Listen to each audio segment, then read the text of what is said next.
Hello guys, welcome back to my channel. My name is Abby and I'm a business coach who helps people start and grow their business and also build your brand awareness online to get noticed. So today what we're going to discuss is how to scale your business. But before we get started, I want to make sure you subscribe to my channel, turn that bell notification on so then you get alerted every Wednesday at 7 p.m. when I post. So let's get started.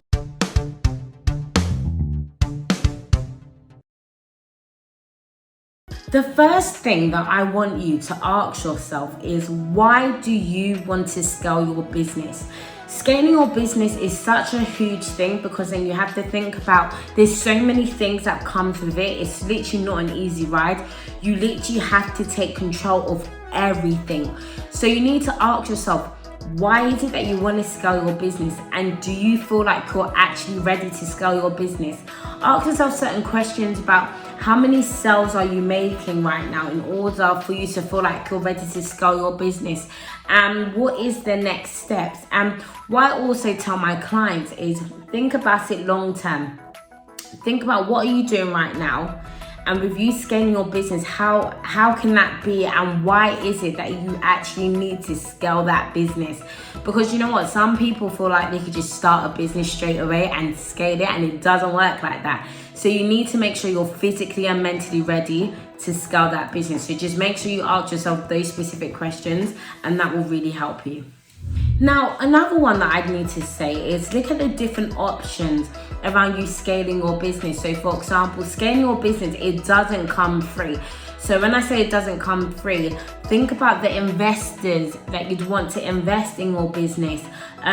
For example, there's venture capital, there could be angel investors, there could be grants. There's all these different things that you need to look at. So you need to make sure you do your due diligence around that and think about, what is it that, who do you want to be basically wanting to put their money into your business? Because do you know what?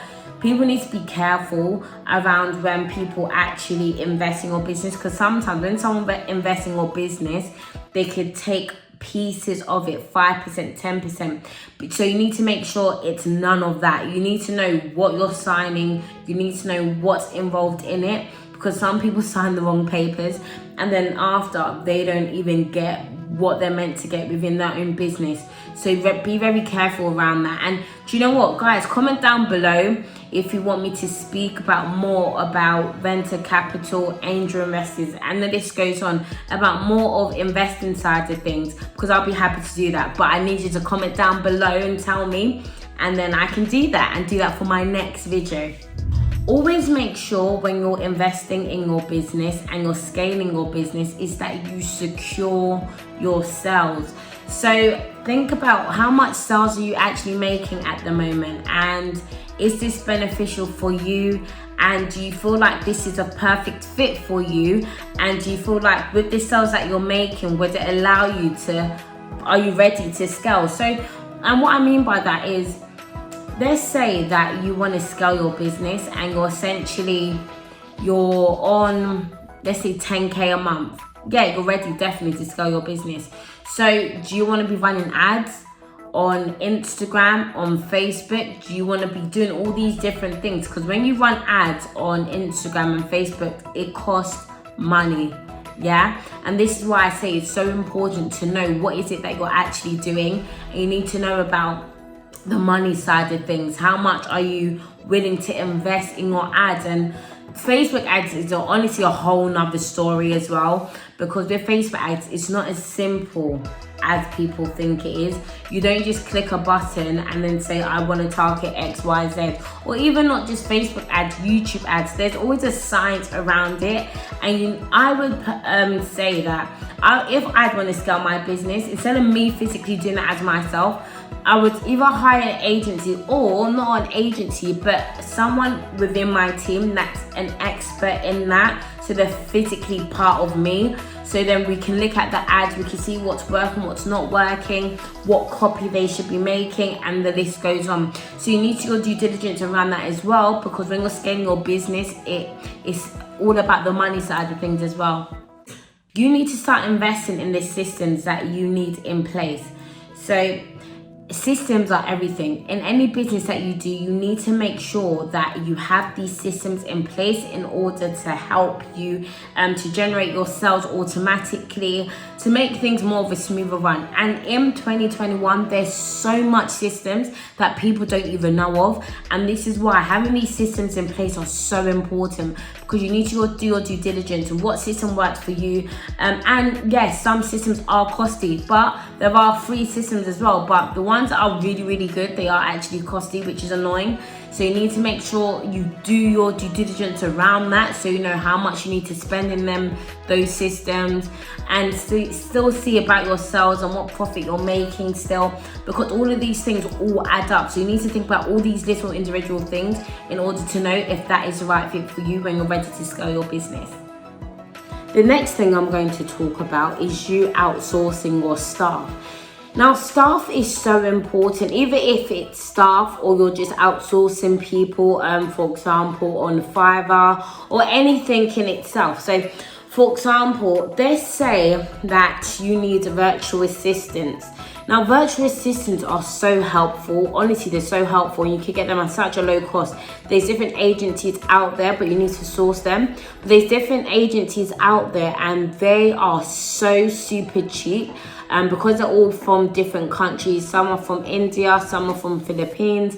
Of course, you can use your own VAs from your own country, but because I'm based in UK myself, I would personally outsource someone from those other countries, just because things are much more cheaper for me. So then I'm basically very smart with my cost and how much certain things are per hour and so on.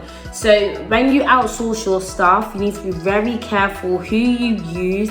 Make sure you just don't go for any type of agency, because sometimes there's agencies that say they'll do X, Y, and Z for you, and then they're not really going to do it, and then you hire a VA and then it just doesn't work out, and then you've spent a whole big chunk of cash to even get those people. So you need to make sure, let's say you do a little tester, or do you know what, if you want to actually scale, try outsource them yourself and do a thing where it could be commission based.